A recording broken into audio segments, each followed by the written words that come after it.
thank you for your very dedicated, sincere devotional service.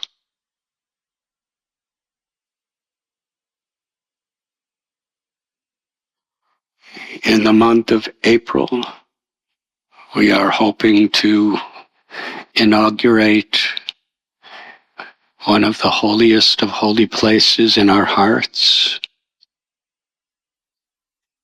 which for the first time has come in connection and under the care of Srila Prabhupada's movement. It is a place over so many decades I've been going to look at outside, from the outside, in a very crowded, very dirty marketplace alleyway. It is a place that we have dreamed of for over 30 years. And last year, it has actually been given to our devotees. This place is Bhakti Bhavan, the house of Bhakti Vinod Thakur in Kolkata. Thakur Bhakti Vinod, he had it personally built. He designed it. He oversaw the construction, I believe, in the year 1880. At that time, Bhakti Siddhanta Saraswati Thakur Prabhupada, who was born in Jagannath Puri, was still a very young child, less than 10 years old, when they moved into Bhakti Bhavan. And it is the place that Thakur Bhakti Vinod would meet so many of the Brahmins, Pandits of Calcutta. He would meet the aristocracy of scholarship in Calcutta. He would meet so many influential British influencers. And it is the place that he primarily raised his entire family. When they were digging the foundation, they found Kurmashila in the ground. And Srila Thakur Bhakti Vinod initiated Bhakti Siddhanta Saraswati in his preliminary spiritual practice by giving him that Kurmashila when he was a young child. Whenever Jagannath Das Babaji Maharaj would come between Vrindavan, he would spend half the year, and Navadvip half the year. He would stop and stay in the house of Bhakti Vinod Thakur, the Bhakti Bhavan. And there he had a special bhajan kutir. One year, Jagannath Das Babaji Maharaj brought a special sacred Govardhan Shila and presented to Bhakti Vinod Thakur, which was worshipped in that house. And today, that original Kurma Shila and Govardhan Shila are still there. They've been worshipped by Bhakti Vinod and by the descendants of Thakur Bhakti Vinod ever since then. An important principle that I'm sharing with you today is, as far as I know, the first printing press that Bhakti Vinod Thakur established was in the ground floor of that house. And it was there that he wrote most of his songs and most of his books. He also had homes for some time in Puri. He had a home later on in Jagannath Puri. He had a home in Godram Dweep, in Navadvip Dham. But the place that he consistently came to, the place that he primarily raised his whole family, was Bhakti Bhavan. It's a large house.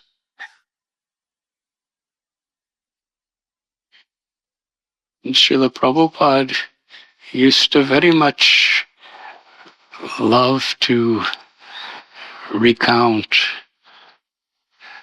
the pastime that took place in 1896, where Srila Bhaktivinoda Thakur, for the first time since Mahaprabhu's appearance, he sent the teachings and life of Lord Chaitanya to scholars, to colleges, universities, and to libraries in various parts of the world. He especially wrote an English book, Sri Chaitanya, His Life and Teachings. He wrote it in English, and along with sending the book to places like McGill University, where devotees discovered it, places in London libraries they discovered, he also wrote a letter with the book to each place for them to communicate with him. And on the original book, it states that it was printed at the Bhakti Bhavan, the original publication. And in the letter it said, for communication, this is the address. And the address was Bhakti Bhavan in Calcutta. Srila Prabhupada said that was the event that established the spreading of the message of the Lord Chaitanya outside of India, all over the world. Srila Prabhupada considered very, very meaningful that it was in 1896, the year he was born. He was born when the mission to spread Mahaprabhu's movement outside of India was born by Bhaktivinoda Thakur. And where was it born from? The Bhakti Bhavan.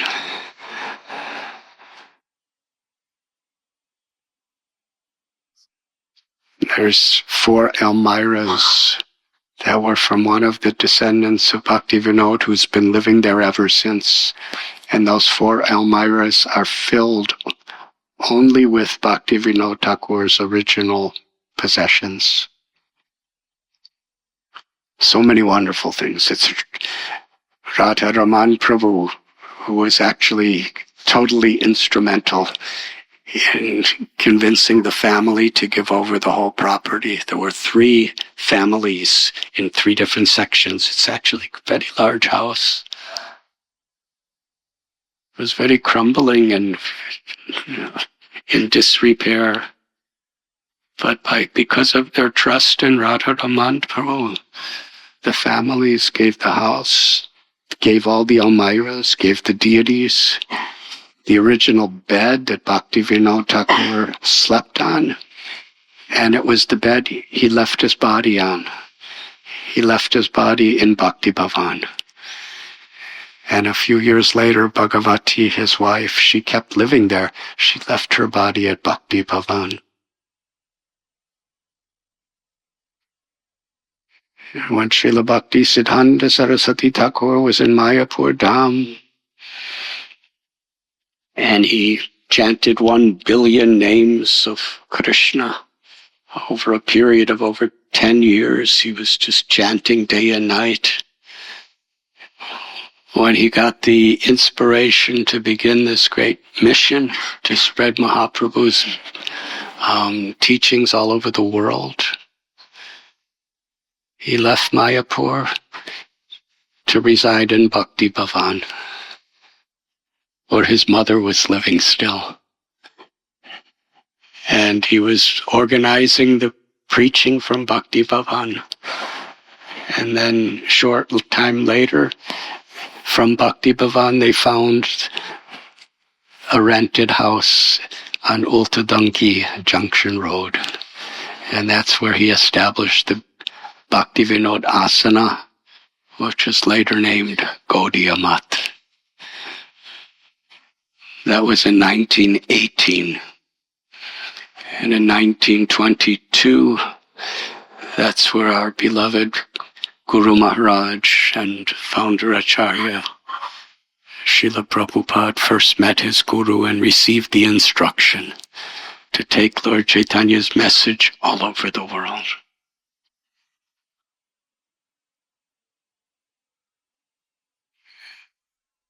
And during his Guru Maharaj's pastimes in this world at Sri Radha Kund, you know that story. It's so sacred. The most holy place in all of the universe is Sri Vrindavan Dham. The most sacred part of Vrindavan is Govardhan. And the holiest of holy parts of Govardhan is Sri Radha Kund.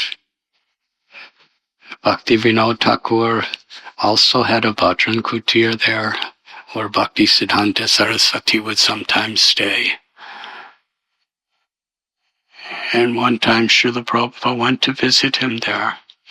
And as they were walking around Radha Kund like a parikrama,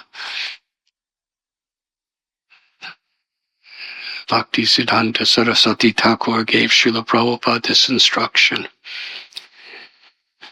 If you ever get money, print, publish, and distribute books. He called Big Mridanga. Sri Chaitanya Mahaprabhu's Sankirtan movement was very much symbolized by Mridanga. In fact, Srila Bhakti Siddhanta Saraswati Thakur Prabhupada, in most all of his Gaudiya Mats, he had domes that were shaped like mridangas. It symbolized Harinam Sankirtan. And he called the printing press the Big Mridanga. And Srila Prabhupada took that so seriously.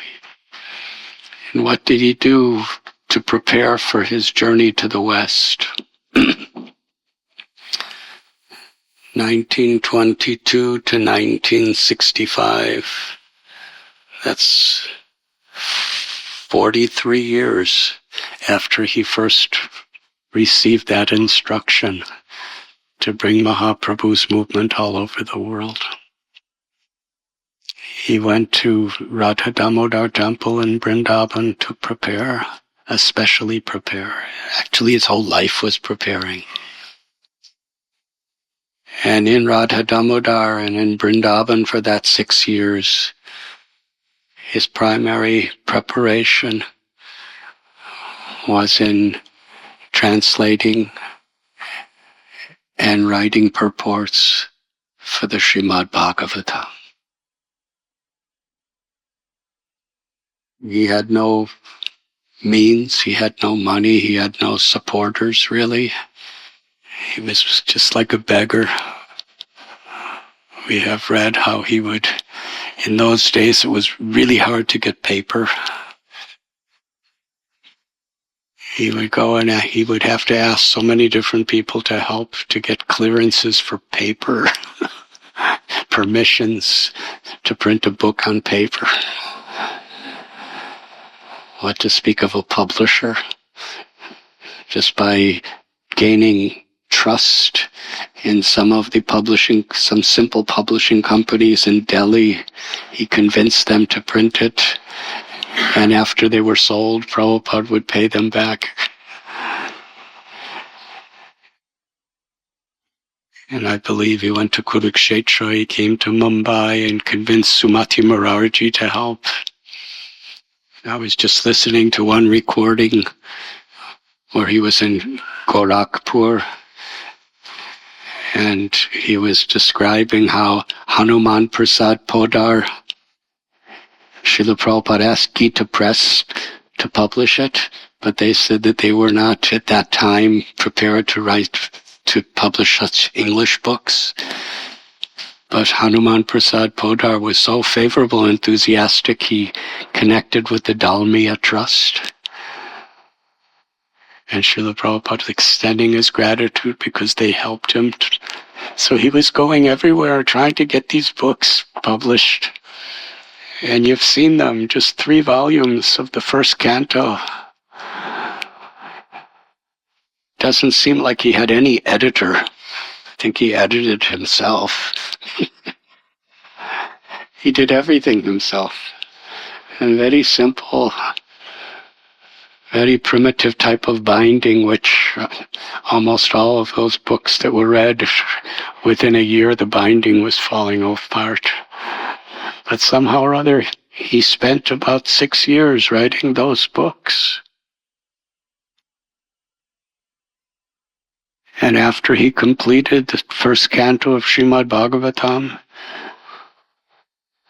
that's when he came to Mumbai. Just a few minutes walk from Radha Ras Vihari Temple was the home of Sumati Morarji. I had the fortune of visiting there to meet her a couple of times. But Srila Prabhupada was begging her for that passageway to the west on the MV Jaladuta. She gave him from Calcutta a cargo ship. 38 days at sea. But on Janmashtami and his Vyas Puja, the ship stopped in Cochin. And in Cochin in Kerala, that's when 3 boxes of about 200 sets of Srimad Bhagavatams, first canto only, was brought on the ship. And Srila Prabhupada, he was so confident that he wasn't going alone to the West. He was going with the Srimad Bhagavatam. And of course, we know he went to Butler, Pennsylvania for about a month, then came to New York City. And how did he maintain himself? Nobody from India was sending anything to help him. Dr. Mishra, who was a yoga teacher, a Bengali yoga teacher, also known as Brahmananda Saraswati, he was sympathetic to give Srila Prabhupada a small room. Gave him a small room in New York, just one room, little flat, no windows. And he would invite Srila Prabhupada to give some kirtans at his yoga classes. Very simple. Other than that, Prabhupada had no help. How did he maintain? And I just heard a lecture of Srila Prabhupada and recording. Srila Prabhupada personally described how he maintained himself that first year. He would go to bookshops with that Srimad Bhagavatam. He would try to sell it to them. And most of them didn't want to buy it. So he would just leave it there. And out of trust, he would convince them, if they buy it, I'll come back and you could give me a percentage. And in Gorakhpur, Srila Prabhupada told the story that almost a year, he maintained himself by selling and distributing Srimad Bhagavatam. And in around July of 1966, some devotees, after many heartbreaking disappointments where he was trying to get a center and working so hard to try to get it, and then it just fell away. it was lost. Then he got the tiny storefront in the Lower East Side, the East Village of New York, 26 2nd Avenue, and a small apartment behind. And Srila Prabhupada explained the cost of both together was about $200 per month. And he said that's exactly how much he had saved from selling Srimad Bhagavatams the whole year. He said everything he had from his book distribution, he put into getting that storefront and that little apartment.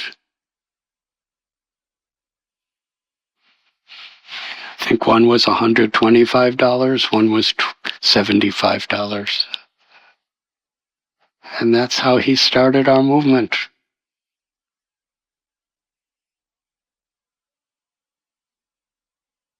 Through his enthusiasm for book distribution.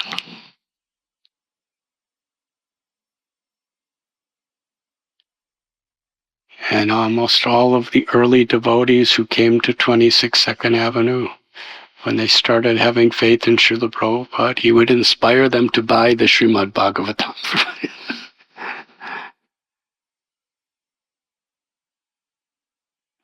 And one day, Hayagriva Prabhu, who was actually a professor at a university, Howard Wheeler, he came to Srila Prabhupada in his little room just behind 26 2nd Avenue, small apartment.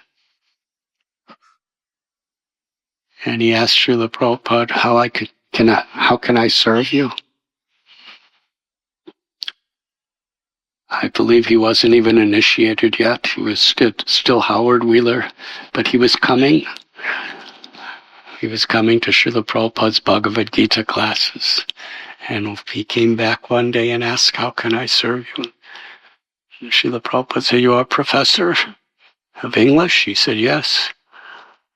Srila Prabhupada said, can you help to edit my writings? Hayagriva thought there may be a few pieces of paper.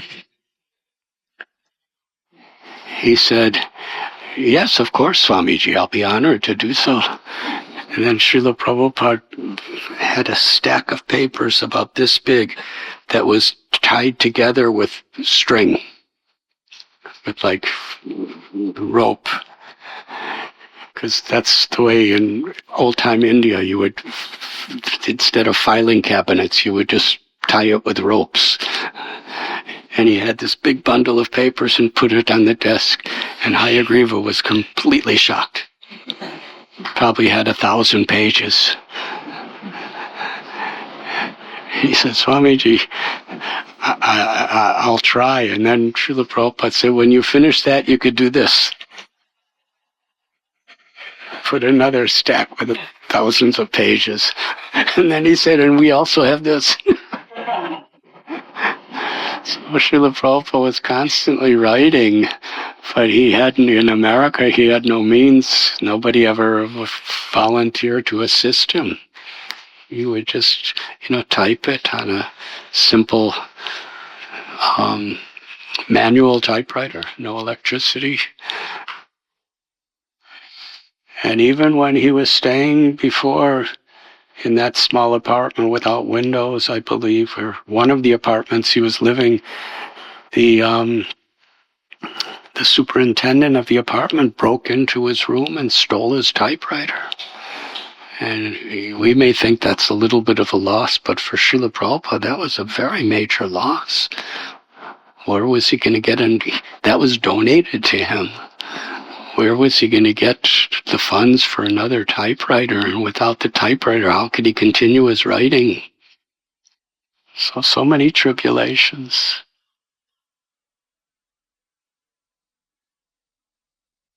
He began Back to Godhead magazine, 1944. And exclusively, he had to do everything. He wrote all the articles. He did all the typesetting. He got the money for printing, and he was the only distributor. And in New York, because there was no funds, he inspired the devotees to begin writing articles and putting his lectures into a Back to Godhead magazine. And that's how they were maintaining everything. They would go out and distribute Back to Godhead magazines. Not only maintaining, but that was primary preaching. And then when the facilities came and he could actually continue, because he already had a backlog of several cantos of Srimad Bhagavatam. And he began to publish in a really nice way the first canto. And the second canto was not, they didn't have the funds to publish it as books. They published each chapter of the second canto separately in small books with soft cover, just about, half an inch thick at the most. And I remember even when I was a devotee, there was no second canto published. We would get this small book called The Lord of the Heart, and Bhagavatam is the answer. And we would get one chapter at a time. And after all that was complete and they had the resources of ISKCON, they printed the second canto and then the third. When devotees went out and began to distribute books, which was what Srila Prabhupada personally did, and they got some success, Srila Prabhupada was so enthusiastic, incredibly enthusiastic. And that became the foundational basis of our whole movement. Srila Prabhupada was so very, very grateful to anyone who was distributing his books.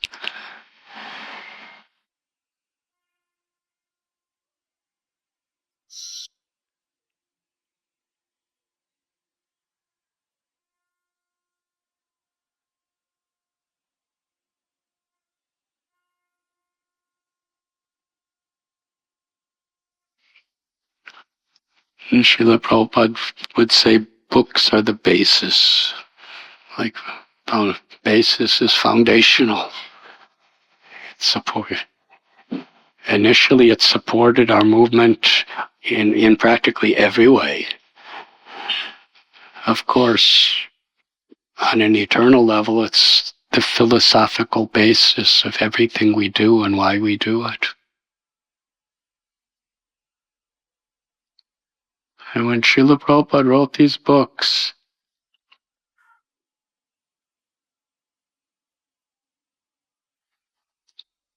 at certain stages of his life, practically all day and all night, he would just be writing. Before his trip to America, Brijavasis have told us that Srila Prabhupada would just be in his room throughout the day and they'd see his light at night and he would just be translating and writing his purports. And when he was very busy spreading Krishna consciousness all over the world from 1966, and then when he was traveling around the world 12 times still, he'd meet devotees in the day, preach, give classes, organize, inspire. And when everyone went to sleep, he would spend hours every night writing his books. He would deeply, for each translation, he would deeply contemplate the commentaries of all the various primary acharyas. And with the divine compassion of his heart, he would present all those conclusions in his Bhakti Siddhanta purports.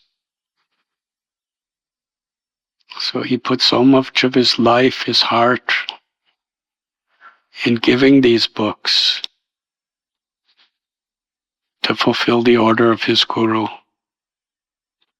to fulfill the will of Bhaktivinoda Thakur, to share the message of the six Goswamis. and to fulfill the prophecy of Lord Chaitanya and Lord Nityananda.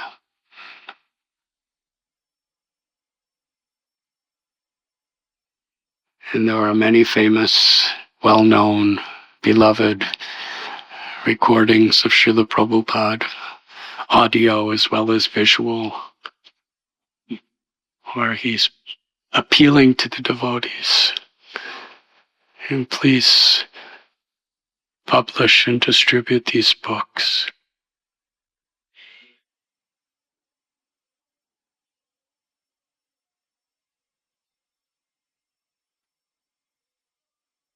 And he was so happy with all the devotees who were going out and doing this. Then there was the library party, where they were actually selling books that were not even published.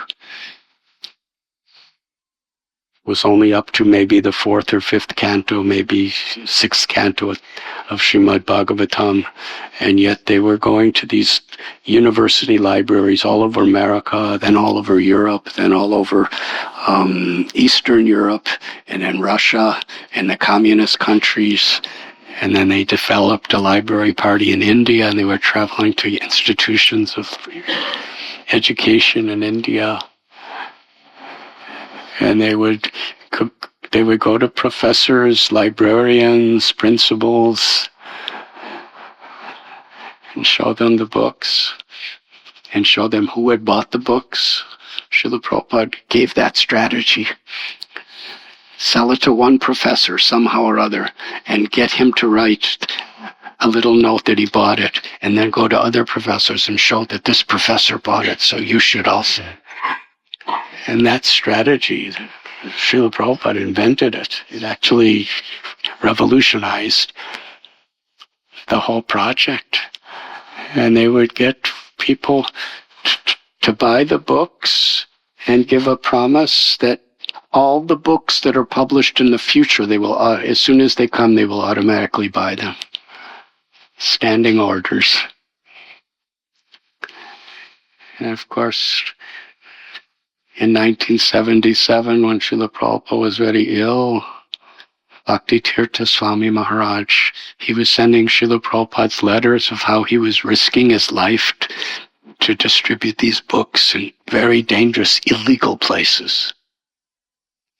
Like we saw this wonderful presentation today where you went, what was it, Dalwali school or something? Dalwali school. And how they were chased away. I congratulate you. Srila Prabhupada's blessing you. Bhakti Maharaj was in countries, communist countries at that time, where you can be imprisoned for the rest of your whole life. You could even be killed for trying to distribute books from a religion that's not authorized by the Communist Party. And yet he was traveling from one communist country to the other.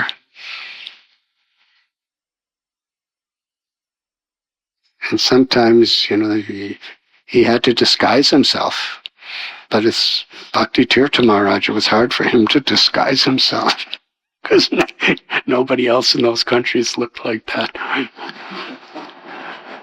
But yet he was distributing so many of Prabhupada's books. And Srila Prabhupada, because he wasn't distributing the largest amount of books. There were people in America and Europe who were distributing many more books.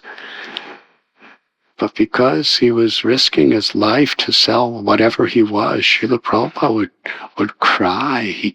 He embraced Bhakti Maharaj when he saw him and thanked him, said, "Your life is perfect." Because Srila Prabhupada put his heart and soul into these books, and for a devotee to take troubles to try to distribute them. Srila Prabhupada struggled himself so much what to speak of writing them and publishing them, but to distribute them, he was doing himself. in Lilamrita we read with Back to Godhead magazine, he would get heat strokes in the sun in the summertime in Delhi, an elderly man going from shop to shop and tea stand to tea stand trying to distribute his books. So when Bhakti Tirtha Maharaj, Srila Prabhupada was so moved, it wasn't just a matter of the quantity, it was the matter of he was doing the best he could, and he was willing to take risks to help Srila Prabhupada in such an intimate way to fulfill the order of his Guru Maharaj and fulfill the mandate of Bhaktivinoda Thakur, which was Prabhupada's life and soul. And he was so grateful to anyone who was helping in this way. So today, on behalf of His Divine Grace, Srila Prabhupada, I thank you. I thank you very much. Over 260,000 Mahabig books is truly a glorious offering. In just a matter of 1 month or 2 months, is it? 1.5 months.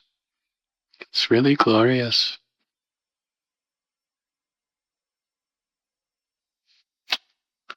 Your faith, your enthusiasm.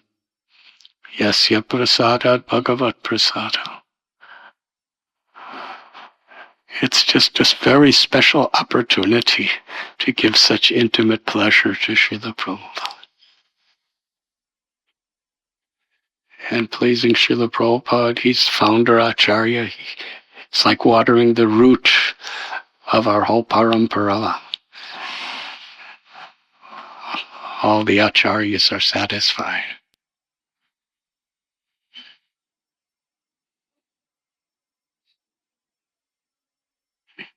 And it's also such a wonderful service because it brings us together for this higher purpose with great enthusiasm and a sense of a very divine level of pressure to work together to do something wonderful. And the results create a certain sense of unity for our whole international movement. To see that we're all unity and diversity. There's so many diversities in so many temples and so many places, but we're unified in trying to encourage one another in this very prominent aspect of spreading Krishna consciousness that Srila Prabhupada considered so dear to his heart. And another thing Srila Prabhupada would say, the preachers, the managers, the organizers, the accounts department, the pujaris, the cooks, everyone is directly or indirectly connected with the book distribution. In many of the temples that were very successful in book distribution during Srila Prabhupada's times, there was so much credit given to the cooks who were making nice prasad for them and for the people who were driving them around and everybody. So it's not just the people who go out to distribute the books, but it's the whole community who are directly or indirectly, connected.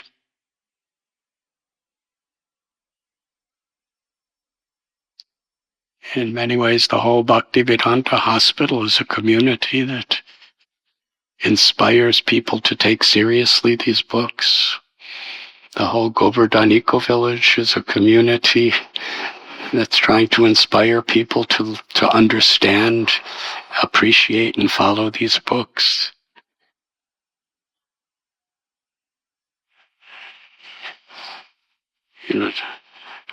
creating a sewage system is indirectly book distribution.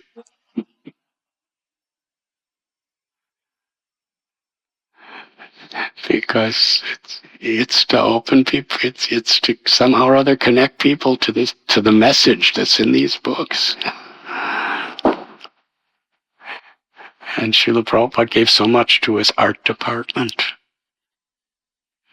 That was such a dear thing in his heart.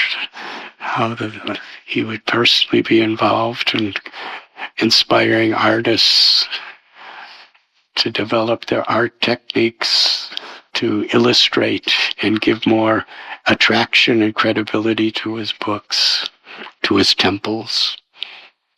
What is the purpose of the temples? To change people's hearts, to open people's hearts, so that they can actually understand Lord Chaitanya's message. And where is that message? For all of us, it's coming from Srila Prabhupada's books. So everything we're doing in our community, but in many ways it culminates every year during the marathon. So this is something very special. I'm very proud of you and very grateful to you. And just that I could be connected with all of you, I feel some special credibility in my service to Srila Prabhupada.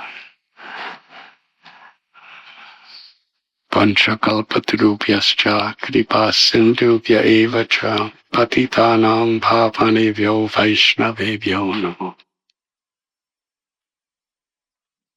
Bhakti Vinod Thakur ki jai.